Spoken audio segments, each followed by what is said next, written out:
मित्रहो, मी डॉक्टर किशोर जगताप आपणं सर्वांचं या माझ्या यूट्यूब चॅनलमध्ये स्वागत करीत आहोत। तर चला मित्रहो, पाहूया कंपनी लिक्विडेशन अकाउंट म्हणजे काय आणि त्या टॉपिकवर असणारे मल्टिपल चॉईस क्वेश्चन्स। मित्रहो, जर तुम्ही आत्तापर्यंत माझ्या व्हिडिओला सबस्क्राईब केलं नसेल तर निश्चितपणे सबस्क्राईब करा। माझी वेबसाईट आहे, फेसबुक पेज आहे, इंस्टाग्राम आहे आणि व्हॉट्सअप आहे। या सर्वांच्या लिंक या डिस्क्रिप्शन बॉक्समध्ये दिलेल्या आहेत। तुम्ही त्या फॉलो करून येणारे सर्व अपडेट्स आणि व्हिडिओ तुम्हाला त्या ठिकाणी प्राप्त होऊ शकतील, त्याबाबतची माहिती तुम्हाला मिळू शकेल। जर व्हिडिओ आवडला तर निश्चितपणे लाईक करा आणि आपल्या सर्व विद्यार्थी मित्रांना तो शेअर करा। तर चला पाहूया कंपनी लिक्विडेशन अकाउंट। यामध्ये मल्टिपल चॉईस क्वेश्चन भाग तिसरा आपण पाहतोय। प्रथमतः आपण जाणून घेऊया लिक्विडेटर स्टेटमेंट जे आहे ते कसं असतं। एखादी कंपनीचं जर विसर्जन करायचं असेल, लिक्विडेशन करायचं असेल, वाइंडिंग अप करायचं असेल तर ती पूर्णतः वाइंडिंग अपची प्रक्रिया पूर्ण करण्यासाठी लिक्विडेटरची नेमणूक केली जाते। कोण करतं लिक्विडेटरची नेमणूक? जर त्या कंपनीची वाइंडिंग अप किंवा विसर्जन हे सभासदांमार्फत किंवा सभासदांनी संमत केलेल्या ठरावामार्फत जर त्या ठिकाणी होत असेल तर त्याला आपण म्हणतो स्वेच्छेने होणारं विसर्जन। या प्रसंगी लिक्विडेटरची नेमणूक आणि त्याचा मोबदला हे सर्वसाधारण सभेमध्ये सभासद ठरवतात। दुसरा भाग, जर लिक्विडेटरची नेमणूक ही न्यायालयाने केलेली असेल तर नॅचरली न्यायालय प्रामुख्याने लिक्विडेटरचा मोबदला ठरवतात। थोडक्यात लिक्विडेटरची नेमणूक एकतर कंपनीतील घटक, मग ते सभासद असतील, कर्जरोखेधारक असतील, क्रेडिटर्स असतील, किंवा न्यायालय यांच्यामार्फत या लिक्विडेटरची नेमणूक होते आणि त्यांच्यामार्फतच त्यांचं रेम्युनरेशन निश्चित केलं जातं। लिक्विडेटरचं काम एकच आहे की कंपनीची सर्व मालमत्ता विकायची, आलेल्या पैशातून कंपनीची सर्व देणी द्यायची आणि त्या संबंधीचा अहवाल ज्यांनी या लिक्विडेटरची नेमणूक केलेली आहे त्यांना लिक्विडेटरने हा अहवाल सादर करणं आवश्यक आहे। त्यालाच आपण म्हणतो liquidators final statement of account. या अकाउंटमध्ये दोन बाजू असतात, एक रिसीट साइड आणि दुसरी पेमेंट साइड। लिक्विडेटर प्रथमतः रिसीट सगळ्या म्हणजे अमाउंट गोळा करतो वेगवेगळ्या माध्यमातून आणि आलेल्या पैशातून नियमाने कायद्यामध्ये पेमेंट करण्यासंबंधीचे जे काही प्राधान्यक्रम ठरलेला आहे त्याप्रमाणे तो एक एक पेमेंट करत जातो आणि अशा पद्धतीने हे पूर्णतः स्टेटमेंट तो ज्यांनी त्याची नेमणूक केलेली आहे त्यांना सादर करीत असतो। काय आहे यामध्ये? रिसीट साइडला पहा, एक तर कॅश इन हँड आहे, तो पैसा त्याच्याकडे उपलब्ध होतो। दुसरा, ज्या असेट फ्री आहेत, फ्री म्हणजे कोणालाही तारण दिलेल्या नाहीत, अशा फिक्स आणि करंट असेट आहेत, त्या करंट असेट तो विकतो आणि आलेल्या पैशातून प्रामुख्याने हे पेमेंट करीत असतो। पुढचा भाग आहे तो म्हणजे एखादी असेट जर तारण ठेवलेली असेल, मॉर्गेज केली असेल, प्लेज केली असेल, बोजा किंवा चार्ज निर्माण केला असेल किंवा हायपोथिकेशन केलं असेल तर निश्चितपणे त्या असेटची व्हॅल्यू 1 लाख असेल आणि कर्जाची रक्कम जर 80,000 असेल तर त्याला आपण म्हणतो फुल्ली सिक्युअर्ड क्रेडिटर। अशा पद्धतीने त्या क्रेडिटरची देणे देण्यासाठी अशा असेटचा वापर करतात। 1 लाखाची असेट 1,10,000ला जर विकली गेलेली असेल तर 1,10,000तून तो क्रेडिटर स्वतःचे 80,000 काढून घेतो आणि उरलेले 30,000 लिक्विडेटरला देतो, that is surplus from security. त्याचप्रमाणे इतरांची देणी देण्यासाठी जर रक्कम कमी पडली तर सभासदांकडे अजून जर त्या ठिकाणी काही रक्कम त्यांच्या भागावर येणं असेल की ज्याला आपण कॉल म्हणतो, ती रक्कम सुद्धा लिक्विडेटर काही प्रसंगी सभासदांकडून घेत असतो, त्याला म्हणतो आपण कॉल्स ऑन शेअर। अशा पद्धतीने या रिसीट साइट आहेत। आता या जमा झालेल्या पैशातून तो पेमेंट करतो। कसं पेमेंट करतो? तर पहिलं प्राधान्य आहे पेमेंटसाठी ते म्हणजे कायदेशीर बाबींवर म्हणजेच लिक्विडेशन किंवा वाइंडिंग अप संबंधात होणारा सर्व कायदेशीर खर्च, दॅट इज लीगल चार्जेस। दुसरा क्रम आहे तो म्हणजे त्याचं स्वतःचं remuneration, that is liquidators remuneration हे वेगवेगळ्या पद्धतीने असतं. एक तर लमसम असतं किंवा फिक्स असतं. उदाहरणार्थ 20,000 रुपये हे पूर्ण काम करायचं आणि 20,000 रुपये लिक्विडेटरने घ्यायचं, दॅट इज फिक्स रेम्युनरेशन. दुसरा भाग आहे त्याने जेवढ्या असेट रिअलाइज केलेल्या आहेत त्या असेटवर एक 2%, 3%, 5% काय असेल ठरलेलं त्याप्रमाणे. किंवा प्रेफरन्शियल क्रेडिटर्सला जी रक्कम दिली जाणार आहे त्या रकमेच्या 2%, 3%, 5% काय ठरलेलं असेल ते. किंवा अनसिक्युअर्ड क्रेडिटरचं पेमेंट त्या ठिकाणी जेवढ्या रकमेने होईल त्या रकमेवर 2%, 3%, 5%ने जे काय होईल ते. किंवा शेअर होल्डरला जे त्यांची रक्कम म्हणजेच कॅपिटल परत केली जाते त्यावर 2%, 3%, 5% काय असेल त्याप्रमाणे. म्हणून त्या डॅश डॅशच्या ठिकाणी जे पर्सेंटेज आहे 2, 3, 4, 5 काय असेल ते त्या पद्धतीने रेम्युनरेशन कॅल्क्युलेट केलं जातं. आणि असं एकूण रेम्युनरेशन लिक्विडेटरला त्या ठिकाणी दुसऱ्या क्रमाने प्राप्त होतं. तिसरा क्रमांक आहे तो म्हणजेच कंपनी विसर्जनाचा जो एकूण खर्च आहे त्याला आपण म्हणतो लिक्विडेशन एक्सपेन्सेस. तो खर्च त्याने करणं आवश्यक आहे. चौथं जे पेमेंट होतं ते म्हणजे फुल्ली सिक्युअर्ड क्रेडिटर्स की ज्या क्रेडिटर्सला प्रामुख्याने आपली पूर्ण रक्कम मिळवण्याची हमी आहे, प्राप्त होणारच आहे याची गॅरंटी आहे. उदाहरणार्थ त्यांचं कर्ज आहे 50,000 आणि त्यांच्याकडे प्रॉपर्टी तारण दिलेली आहे 70,000ची, याचा अर्थ ते फुल्ली सिक्युअर्ड क्रेडिटर्स आहेत. ज्यांना तारणच दिलं नाही ते अनसिक्युअर्ड क्रेडिटर्स. त्यामुळे फुल्ली सिक्युअर्ड क्रेडिटरचा नंबर आहे. त्यानंतर डिबेंचर होल्डरला पेमेंट केलं जातं. डिबेंचर होल्डरमध्ये प्रामुख्याने 2 तुम्हाला इथे आउटस्टँडिंग इंटरेस्ट दिसतात. एक, ज्या तारखेला लिक्विडेशन होते त्या तारखेपर्यंत outstanding interest that is a, आणि ज्या तारखेला लिक्विडेशन होते त्या तारखेपासून डिबेंचरचं पेमेंट ज्या तारखेला होतं डेट ऑफ पेमेंट त्या कालावधीतलं interest that is outstanding interest B. अशा 2 प्रकारचे इंटरेस्ट त्या ठिकाणी द्यावे लागतात. कंपनी सॉल्वंट असेल तर फक्त ए आउटस्टँडिंग इंटरेस्ट द्यायचं. कंपनी सॉल्वंट असेल तर हे ए आणि बी दोन्ही इंटरेस्ट द्यायचे. कंपनी जर इन्सॉल्वंट असेल तर फक्त एच इंटरेस्ट त्या ठिकाणी द्यायचं. असा ए आणि बी आउटस्टँडिंग इंटरेस्ट. पुढचा पेमेंटचा भाग जो आहे तो म्हणजे पहा प्रेफरन्शियल क्रेडिटर्स म्हणजे all debts due to government. गव्हर्नमेंटचे जे टॅक्सेस असतात ना उदाहरणार्थ हे सगळे देणं त्यानंतर क्रमप्राप्त असतं. त्यानंतर जर पैसे शिल्लक राहिले तर ते अनसिक्युअर्ड क्रेडिटर्सला त्या ठिकाणी द्या. अनसिक्युअर्ड क्रेडिटरचं पेमेंट पूर्ण केल्यानंतर जर पैसे शिल्लक राहिले तर प्रेफरन्स शेअर होल्डरला रक्कम त्या ठिकाणी 2 प्रकारचे मिळते. एक डिव्हिडंड आणि दुसरं कॅपिटल. जेवढा एरियर्स डिव्हिडंड असेल तेवढा द्यायला सांगितलं असेल तर तेवढा देणं हे आवश्यक आहे आणि म्हणून डिबेंचर होल्डरला डिव्हिडंड द्या आणि कॅपिटल द्या. जर पैसे शिल्लक राहिले असतील, जेवढे शिल्लक राहिले असतील तेवढे सगळे पैसे हे इक्विटी शेअर होल्डरला द्या. इक्विटी शेअर होल्डर 10 लाखाचे पैसे 1 लाख आहे त्यांना 1 लाख द्या.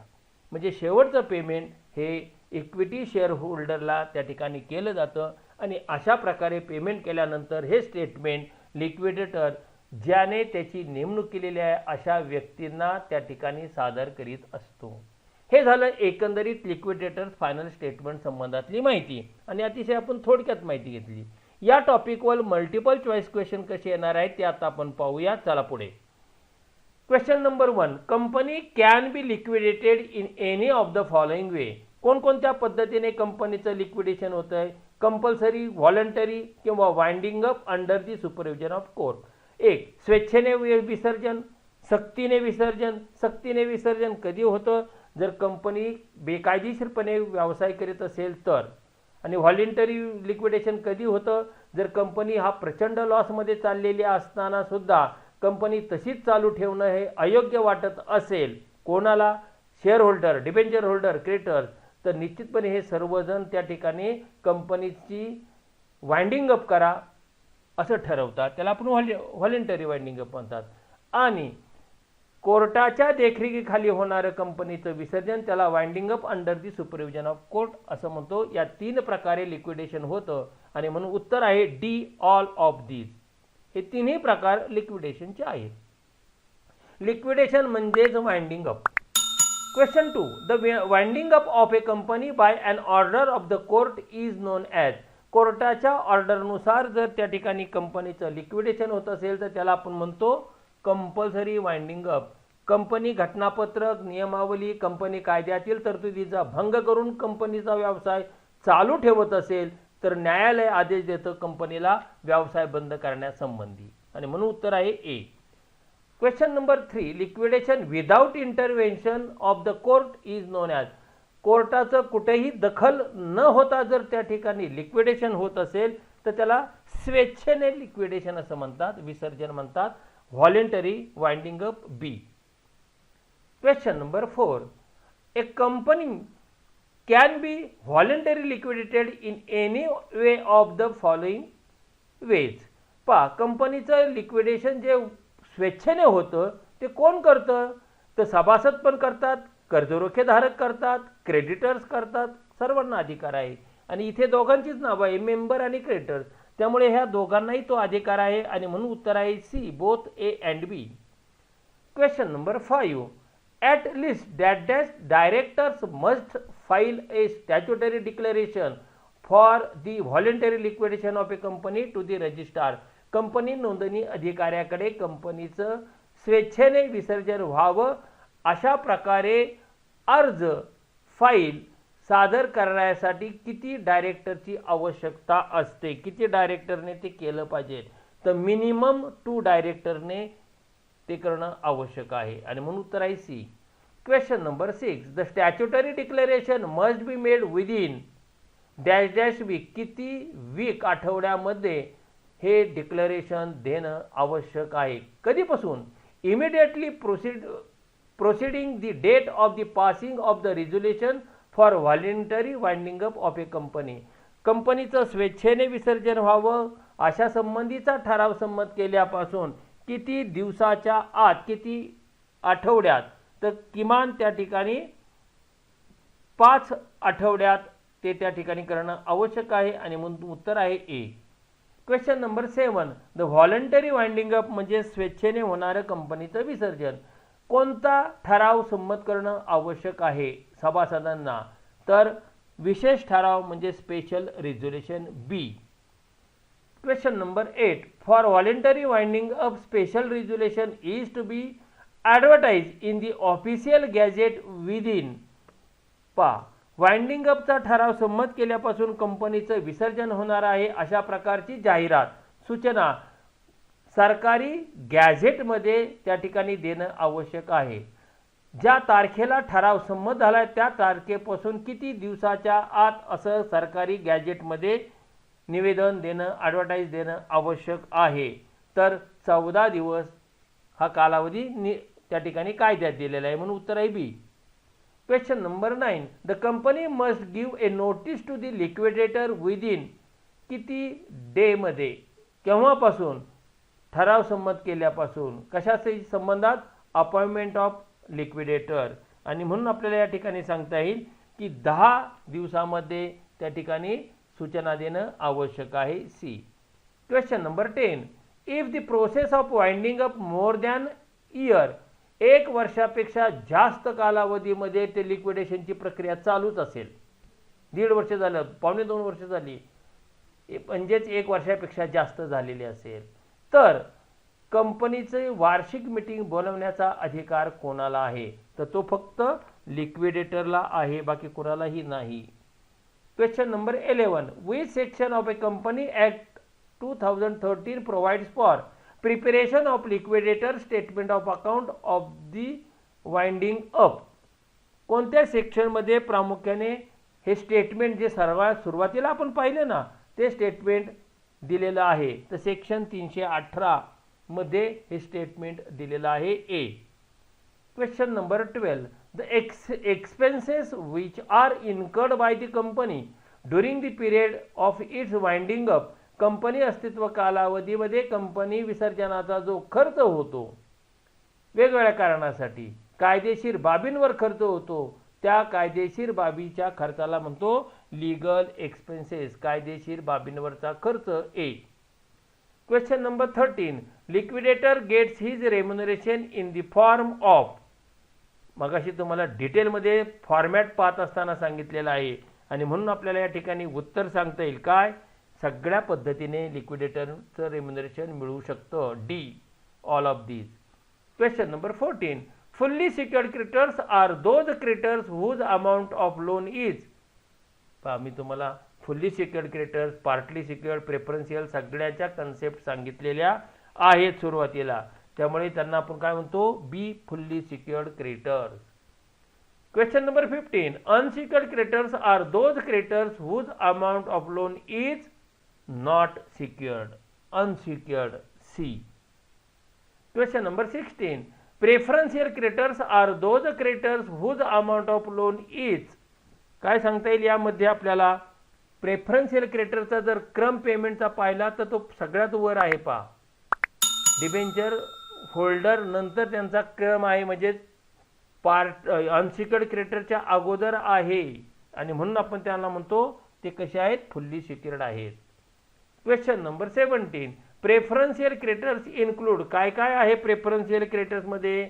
All revenue taxes, wages or salary of employees, all sum due to compensation to वर्कमन्स.